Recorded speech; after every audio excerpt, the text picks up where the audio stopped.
You might have noticed that we've kicked off a new season of the Radio Vagabond. And this time, here in the beginning, we're doing a mix of interviews and travel episodes. I was at the Extraordinary Travel Festival in Bangkok recently and got a chance to sit down with some of the world's top travelers and pick their brains. You've already gotten 2 of those, one with younger travelers and one with some globetrotters in their senior years. The next one will be a celebrity, both in this community and for the millions of people listening to his radio show that's on 250 stations around the world. He's been to every single country in the world, and now he's created his own micronation that he calls Slowjamistan. He's Randy Williams, aka R-Dub, aka the Sultan of Slowjamistan. And as for travel episodes, we're visiting Iceland in 4 episodes. You've already gotten the first of those. You might want to go back and listen to that one before this one, if you haven't already. Then you'll know that I'm driving the Golden Circle and exploring some of the most stunning nature Iceland has to offer. And they've got a lot of it. Later, I'll have coffee with some locals and hear more about the country. My name is Palabo. Welcome back to Iceland. This is the Radio Vagabond podcast. Imagine finding yourself floating in the crystal clear water, so pure that you can drink it, between 2 tectonic plates. That's exactly what you can do at Silfra, a remarkable dive site in Thingvellir National Park. Geologically speaking, Silfra is a crack in the Earth's surface, formed in 1789 by earthquakes that shook the ground as the North American and the Eurasian tectonic plates moved apart. These 2 mighty continents continue to drift apart about 2 centimeters every year, and Silfra sits right at the crack where they meet, or more accurately, where they drift apart. This makes Silfra the only place on the planet where you can dive or snorkel directly between 2 continents. It's like having one hand in North America and the other in Europe, all while you're submerged into some of the clearest water in the world. I'm a scuba diver, but I'm used to diving in warmer climates, even though I took my license in Denmark. And it never really occurred to me that scuba diving was a thing here in Iceland. Oh, this is a great place to scuba diving because you are in between the tectonic plates. This is Solar, a woman who works at the visitor center here at Thingvellir National Park. And the water is coming from the glacier Langjökull, run through the lava. Takes about 20-30 years to get to the lake. And glacier water is like milk, white, but like filtering through the lava. All the minerals are in the lava, and you have a crystal clear water, so you can see it very deep down, about 40 meters or even up to 60 meters deep in the area where they're scuba diving and diving. Mm-hmm. So it's a unique place, and it's a very known place for scuba diving and diving as too. And visible for very, very far. Yeah. I took my PADI license when I was in Denmark with a visibility of 3 meters on a good day. Yeah. We have a lot of professional also coming, but every day people are standing in a line because they want to scuba dive or dive in Silfra. So it's beautiful. Melted glacier water takes decades, sometimes a century, to filter through the underground lava rocks before it reaches Silfra. This natural filtration creates visibility of up to 60 meters, giving divers a sensation of flying rather than swimming. It's a dream for underwater photographers and adventurers. It's snowing a little bit, and I'm here in Iceland, and I'm standing with some people who are, I think they're crazy. Are you going snorkeling in the ice cold water? Yeah, that's exactly what we're going to do. Where are you from? Netherlands. And they're crazy there, so yeah. But you look wonderful with the masks on. Thank you. Appreciate it, yeah. You're gonna be featured on my podcast now. Oh, great. Silfra offers not only stunning geology, but also an otherworldly beauty. The deep blues, greens, and even golden hues of the underwater landscapes are mesmerizing. You can explore narrow cracks, swim through caverns, and glide over the Silfra Cathedral, a wide open expanse of water that feels almost sacred. Despite the temperature, which hovers between 2 and 4 centigrades year-round, 36 to 39 Fahrenheit, divers and snorkelers are kept relatively comfortable with dry suits. I've been told that this is an unforgettable experience, offering a connection to the planet's raw, natural forces unlike any other. And I need to go back and do that. Gotta keep moving. Let's have a few more fun facts. Iceland runs almost completely on renewable energy, using geothermal and hydroelectric power to supply nearly all its electricity and heating. Iceland is known as the land of fire and ice because it has some of the largest glaciers in Europe, and it's home to over 130 active and inactive volcanoes. Here's a good one. Icelanders believe in elves. Seriously, around 54% of Icelanders either believe in elves or say they might exist. And this is something the government takes seriously. Road construction projects have been altered to avoid disturbing rocks where elves apparently live. Yeah, what I just said here is not actually true. Completely ridiculous. That was what I found when I did some research on fun facts about Iceland, and I present it here as facts. Fun facts, sure, but still serious facts, because it's based on some serious and normally trustworthy outlets like Vanity Fair. They wrote a story that was picked up by many other trustworthy international media like BBC News, Vice, and the New York Times.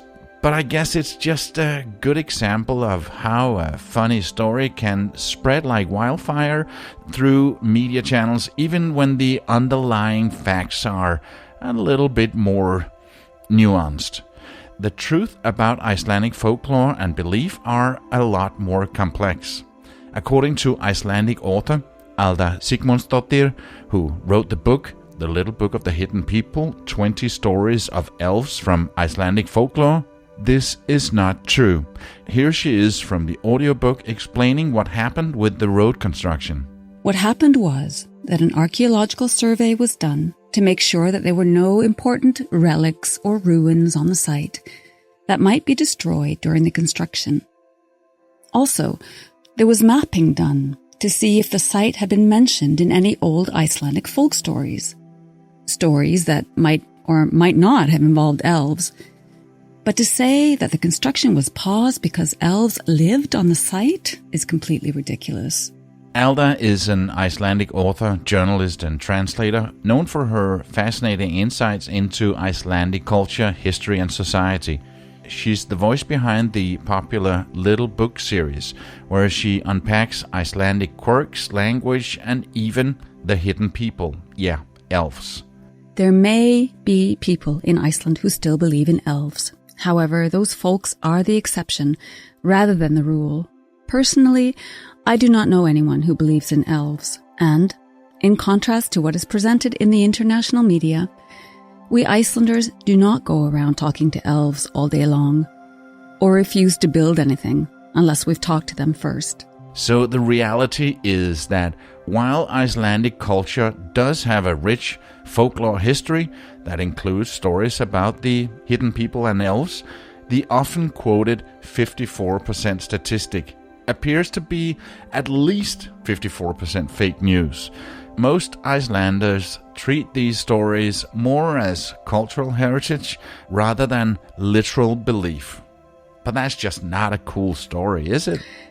By now, you may have got the idea that I find this media elf fixation a tad annoying.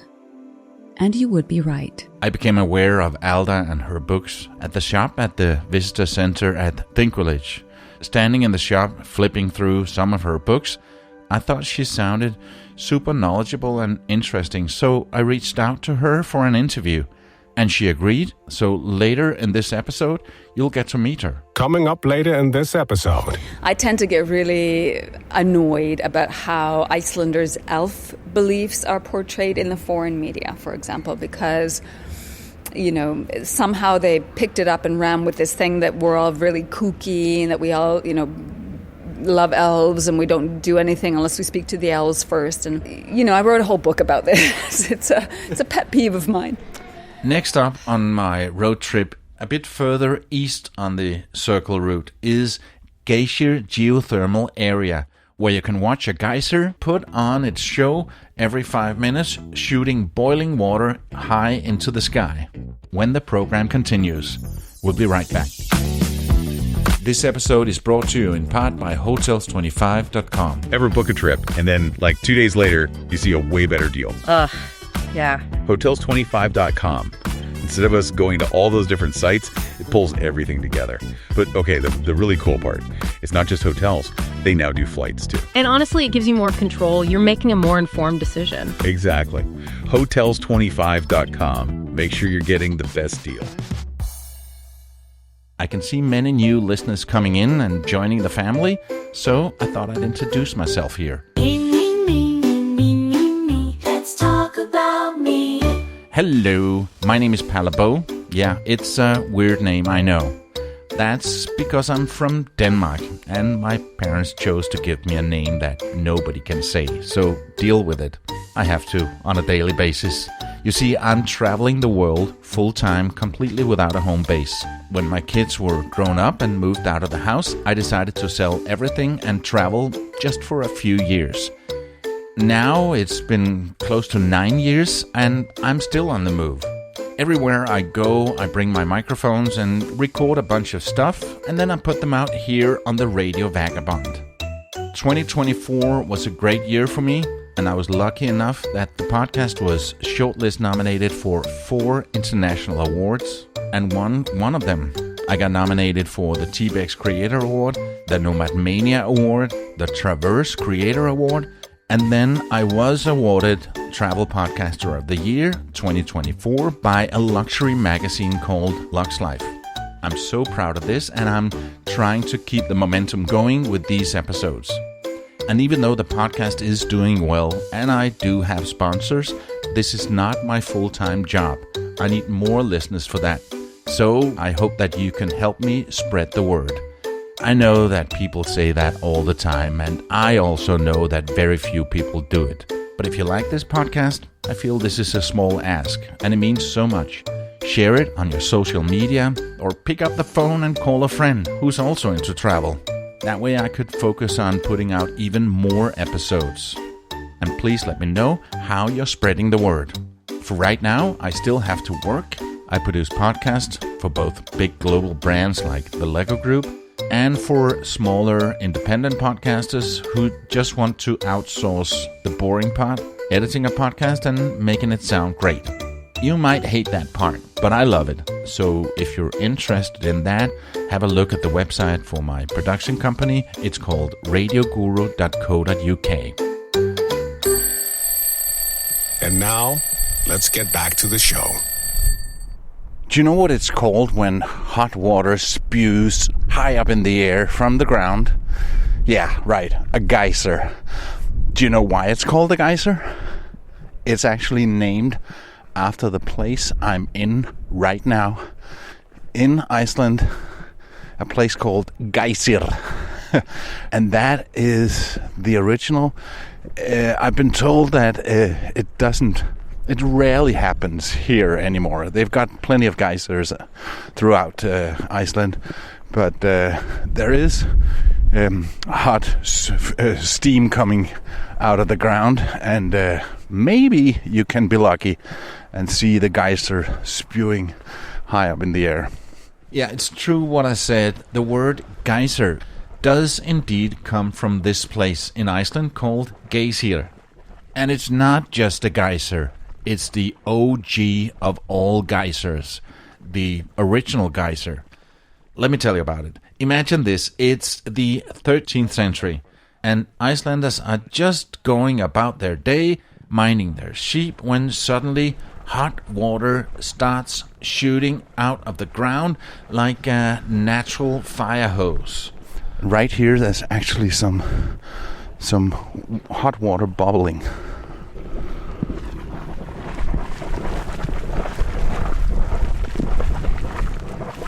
The locals decide to name it Geysir, which comes from the Icelandic verb geysa, which means to gush. Located in Hákarður Valley, Geysir became so famous that it lent its name to all spouting hot springs around the world. But the old geyser has become a bit of a diva over the centuries. It doesn't erupt as often as it used to. Sometimes it takes an earthquake or some seismic drama to sweet-talk it into action. At many of the pools, there's a sign that says that the water is 80 to 100 degrees Celsius. I don't really know how much that is in Fahrenheit, but it's close to boiling. And now I come down to the place where the geyser, the real one, is supposed to happen, when it happens, if it happens. And there was a ton of people, like 50 people, just standing in line. And just as I was almost down there, it did spew a geyser. And then, just after that, everybody turned around and started walking up the hill. So I take that as an indication that they did some research and say that it doesn't happen for another half an hour. If it happens again, who knows? Luckily, I was wrong, because I was actually standing at Geysir's little sister, Strókur, who's always eager to put on a show. She erupts every 5 to 10 minutes, sending a steaming column of water up to 30 meters, 100 feet, into the air. Whoa! You can say it's like Geyser handed down the family business, but retired early. It's mesmerizing, and a reminder of the volcanic forces simmering beneath Iceland's surface. So next time you see a geyser in action anywhere in the world, remember to thank Iceland for not only giving us the word, but also providing the world with one of nature's most dramatic water features. Just don't pronounce geyser with an American accent when you're here. It's pronounced Geysir, I think, if you want to impress the locals. If travel is your passion and you want escapism while still upholding your work and family responsibilities, you can travel vicariously from the comfort of your own home. This is the Radio Vagabond Podcast. He's on the road, another day. New faces, new skies, and miles to pave.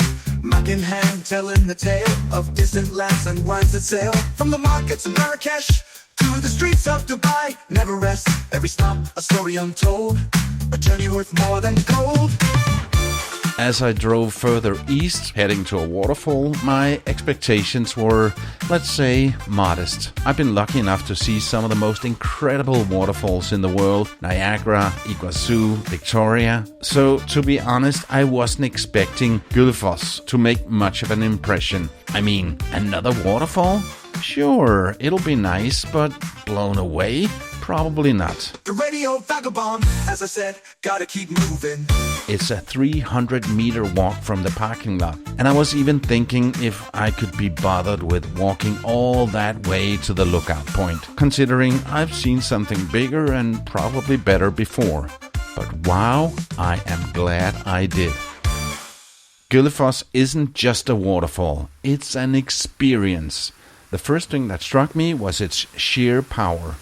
The Hrita River rushes over two dramatic drops into a rugged canyon, sending sprays high up in the air. It's raw, untamed nature at its most impressive. Standing there, I could feel the mist on my face, hear the deafening roar, and see the sunlight glinting off the water like a cascade of liquid gold. What makes Gullfoss unique isn't just its size or power. It's the way it's layered into the landscape. It seems to appear out of nowhere, as the river takes sharp turns and plunges into the earth. From certain angles, it's almost like the water is vanishing into the ground, creating this surreal, otherworldly effect. I wandered along the viewing paths, giving me a slightly different perspective, each one just as spectacular. The closer I got, the more I felt its force. Not just in the water, but how it seemed to command the landscape. It wasn't just a stop and snap a photo kind of place. Gullfoss makes you pause, stare, and feel small in the best possible way. So after seeing some of the world's most iconic waterfalls, Gullfoss managed to surprise me. It's a reminder that nature always has another trick up its sleeve, just waiting to wow you when you least expect it. And after that, I was heading back to Reykjavik. You can see pictures, videos, and links and read much more on the RadioVagabond.com. The Radio Vagabond. Gotta keep moving. The next day, I walked around downtown Reykjavik. Here, I met a bunch of young people, some of them dressed in striped prisoners' uniforms. Tell me what's going on here. We're graduating students, and we're doing a scavenger hunt. Meaning what? Meaning We're going just around in town and just like going up to random people and being like, do you want to do this weird or awkward thing with us? we gotta finish challenges to earn points, and we want to earn the most points. Yeah, they were on this scavenger hunt. What can I do to help? And one of them said, Give us a piggyback ride? Or you can give us your Snapchat or twerk with us if you want. A what? Twerk with us. Twerk. Like shaking your ass. I'd do the piggyback. Piggyback, I'm not okay. a big twerker. Okay. Okay, you hold the microphone. Yes. Okay. so I got her on my back and walked around with her. Yes. Yeah! Let's go! Thank you very much. Yeah, Yeah. the Icelanders definitely have a sense of humor. Thanks, man. Okay. For the help. Okay. Mission accomplished. Driving the Golden Circle can be done in a single day, but rushing through feels like a disservice. Give yourself 2 days if you can, which is what I did.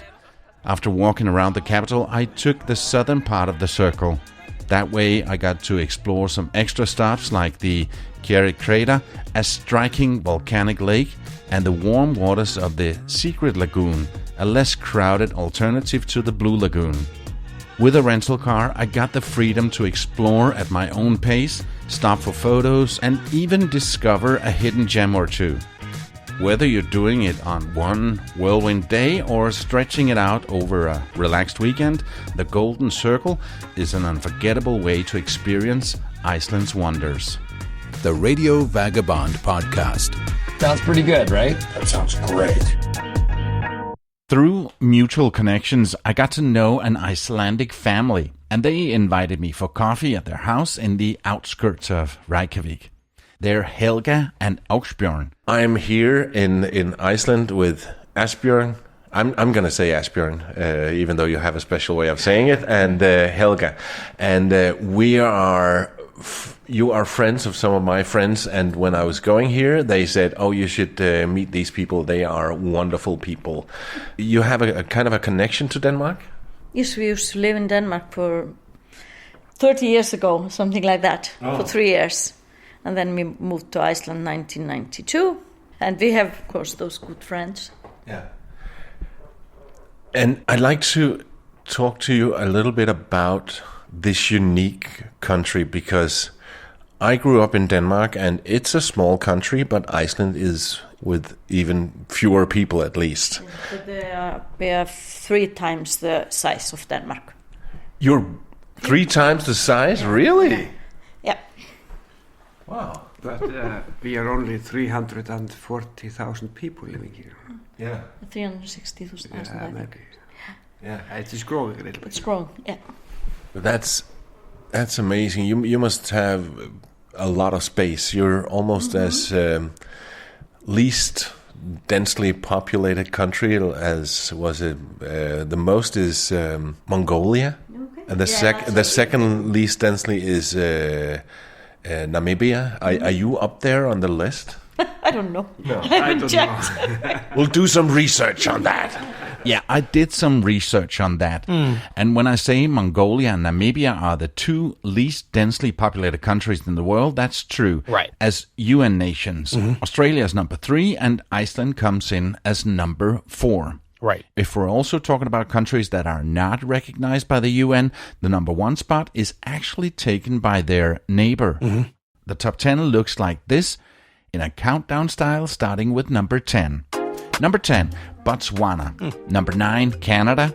Number 8, Guyana. Which is what? A small country in the northern part of South America. Right. And number 7 is their sister country, Suriname. And then at number 6, Iceland with 3.6 people per square kilometer. Wow. Australia comes in at number 5 with 3.3 people per square kilometer. Right. Namibia number 4 with 3 people. At number 3, Western Sahara with 2.5. Mongolia is number 2 with 2.14 people per square kilometer. And as number 1 on the top 10 of the least densely populated countries in the world, and significantly lower than the other countries. Which is what? Greenland, with 0.14 people per square kilometer. Wow. Way less than number 2, Mongolia, with 2.14. Correct. We'll be right back. As you know, I'm a digital nomad, and what I do when I'm not doing the Radio Vagabond is helping companies and individuals start their podcast and keep them podcasting. What's the magic behind a story that truly resonates? And that's what has us so intrigued by Palabo. This is a guy who's been crafting compelling audio for decades. We're talking pre-podcast era. Seriously. Okay, so back when folks were still figuring out how to program their VCRs. Exactly. He's cleaning up at awards shows. 6 national awards in Denmark for Best Radio Commercial. Even snagged a finalist spot at the Cannes Lion. Okay, Cannes Lion, that's a big deal, right? Yeah. Like the advertising Oscars. You got it. So this isn't just someone who knows audio. This is someone who knows how to make an impact, how to make you remember a message. Then he dives into the world of branded podcasts, like straight up works with companies to tell their stories. But not just any companies, right? He's worked with Lego. Like, come on, that's got to be a story in itself. It really is. You don't just stumble into working with a brand like Lego. Right. And what's really cool is that he's open to working with everyone. He doesn't just work with the big names. He's happy to collaborate with smaller companies and independent podcasters too. Which is awesome. He really wants to elevate the entire podcasting world. I kind of want to start a podcast now. You should. Let's make some audio magic together. Drop me a line and let's get started. You can see more on my company's website, radioguru.co.uk. Back to Asbjørn and Helga. I come from a country in Northern Europe, but unlike Iceland, we're close to many borders and many countries. It's just a few hours drive before we get to either Germany or Sweden, and if we drive a bit more, we can quickly get to many other countries. But it's different if you live in Iceland. You need to get on a boat, or most likely a flight, to visit other countries. So they don't cross borders as often as we do in Denmark. No, first time we went to outside Iceland, we moved to Denmark. So We had never been abroad before. So. never. So it wasn't just a visit, it was actually a move. Yeah. Yep. Family of 4, so. With the family. Yeah, we had 2 kids at that time. What was that like? It was just fantastic. Really. Yeah, we were like. It was warm and it was nice summer. Now we hope that the summer in Iceland will come in a weekend. Yeah. Because the summers were short in Iceland and the weather changes really often. But with that being said, that when you are so few people, I guess most people know each other. We are saying that if you talk to a people in Iceland, after less than 5 minutes, you find out you know the same people or you are in the same family. Uh-huh. So I was speaking to a friend of mine because when I'm thinking of music, obviously I think of Björk, but I also, because I'm from that generation, I think of the band Mezzoforte. So I said to my friend, who's also a big fan, and I've been to see their concert a couple of times, and I said to him, I bet if I ask anyone my age, if they know how to find them, there's a good chance. And I spoke to someone yesterday, and she says, no, I don't know them, but one of the band members is teaching music to my daughter. So let me just ask you guys, do you know Mezzoforte? Yes, I was living in the same house as one of the members of Mezzoforte. And they're still, I just read on the website, they're about to go to Scandinavia, Sweden and Norway and Denmark on a small tour, so they're still doing it. Yes. They're so good. They're so good. On this topic, I have another fun fact for you. Because in a country with so few people, there's also a good chance that you're related. And you might not even know that you are. So what about dating, you ask? Well, I'm glad you did, because they have a dating app to prevent accidental incest. The app is called Icelandic app, and it's handy for dating in a country with a small population. It lets Icelanders bump their phones together to check if they're too closely related. The slogan for the app is, "Bump the app before you bump in bed." With so few people, and as we've established, most people know each other, do you get a little bit of island fever sometimes where you just think, okay, now I need to go someplace? Never. No. Really? Never. Well, you can drive for like 5 hours and you're in a quite different place. Yeah. Out in the country, or just 2 hours. And we are born in the Westfjords, Yeah. far away from here. It takes about 6 hours driving from here. And Helga is born in a small village, but I am born on a farm. My father, he was a farmer, and I was living there until I was 15 years old. What kind of farming can you do? In Iceland? Yeah. Sheep, cows, everything. But can you grow crops? Grass for the sheep and for the cows. Not corn? Yes, a little bit. A little bit. Yes. It just takes 70 years. No. No, it's better to do it in the south part of Iceland than in the northern part. Okay. There's a big difference in temperature from the south coast to north coast. Really? Yeah. Average temperature in the south coast in the winter time is approximately 0 degrees, but in the north less than -3 degrees. Interesting. Because it is never so cold in Iceland. No. When we moved to Denmark, it was terrible the winter time. It was so cold. We had some friends from Greenland and they said, we are freezing in Denmark. We never had that feeling in Greenland because the humidity was so low. It was not a high humidity as in Denmark. You have like, I don't know, the cold goes into your bones, but in Iceland it doesn't. But the winter gets quite tough, doesn't it? Not in Reykjavik or not in this area. But of course in the north and the Westfjords, where we are coming from, there's a lot of snow. There was snowing today. Actually today it was snowing. Yes. Yeah. Wow. Everything white. Yeah. But here in Reykjavik and the south coast of Iceland, it's not so much snow. No. Let me bring in another voice. She's an author, and I became aware of her name when I saw a lot of her books at the visitor center at Þingvellir. Yeah. It's pretty close. Better than average, right? And I've been practicing a lot. Þingvellir, which most people do. Oh yeah, because the Icelandic letter looks like a P, but it's actually a T. But then I would think Þingvellir, but you understand what I'm saying. But Þingvellir. Vedlir. Okay. And when I was there, I was in the visitor center and I saw a couple of your books and I thought, okay, I gotta speak to you because you would know so much about Iceland and the Icelandic and the whole thing. Is it 10 or 11 books you've written? It's 11. Yeah. Yes. Some of them have been translated into more languages as well. Her name is Alda Sigmundsdóttir. Her books about life in Iceland are tackling everything from the quirky and fun aspects of the country to more serious challenges. Your latest is called A Daughter. Yes, it's a memoir So it's very different from my other books. Yeah. Mm-hmm. But then a lot of the books are the little book about, and then something with Iceland and Christmas and Iceland and the tourist, and actually the little book is your own publishing company? Correct. Yes. So all of my books are published by me except one.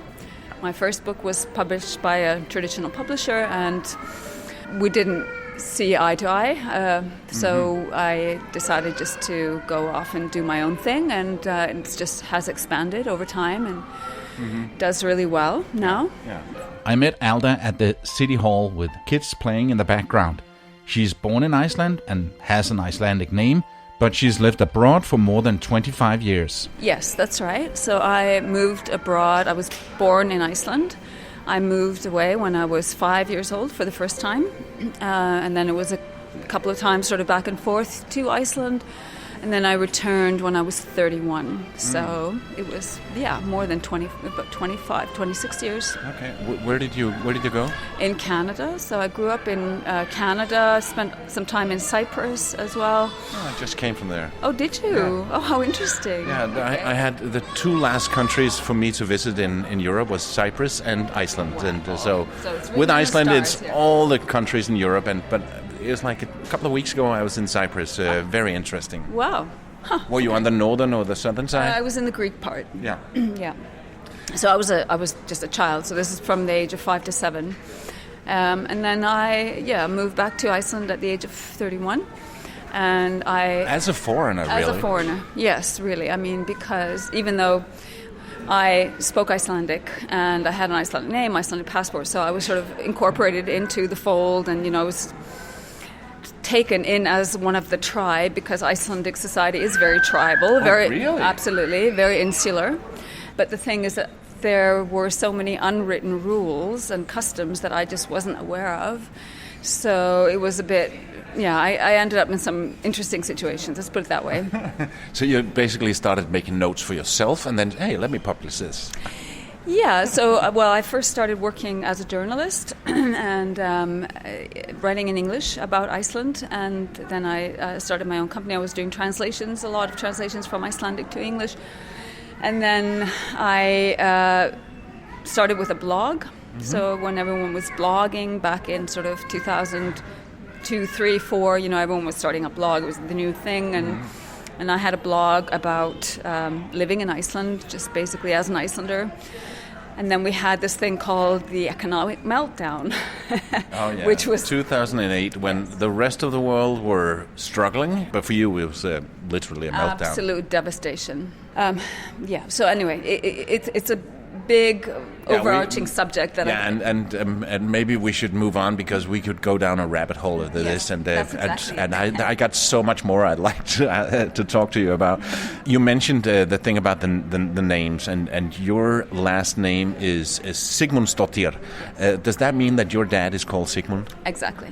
Yes. So his first name is Sigmundur. And that is how most of our names, or most Icelanders, use a system of patronyms. So that means we take our father's first name and add son or dóttir, son or dóttir to the end. We do not change our names when we get married. So in a family of, say, 4 people, if there's a, say, mother, father, son, and daughter, they will all have a different last name. Yeah. And this has raised some eyebrows, I'm told, at hotels overseas when, this family shows up and everyone has a different last name and, what's going on here? So, it's an interesting convention. And of course, you being Danish... we actually had it like a couple of 100 years ago. My mom did some research into her family going way, way back. And I could see the list that... maybe 100, 150 years ago, they started doing the same, and the dad was Jens, and then there was Jensdóttir. All of these names have now also sort of made it into English, which is, Johnson, Peterson, Wilson, all these son names were originally patronyms. And so over time, of course, the family, they just became family names, and the family members just assumed those names. Yeah. Here in Iceland, we're still very primitive. And not only on this level, but, I think our geographical isolation, that's one of the things that has remained the same. That's all for this episode, but I'll have more from Iceland.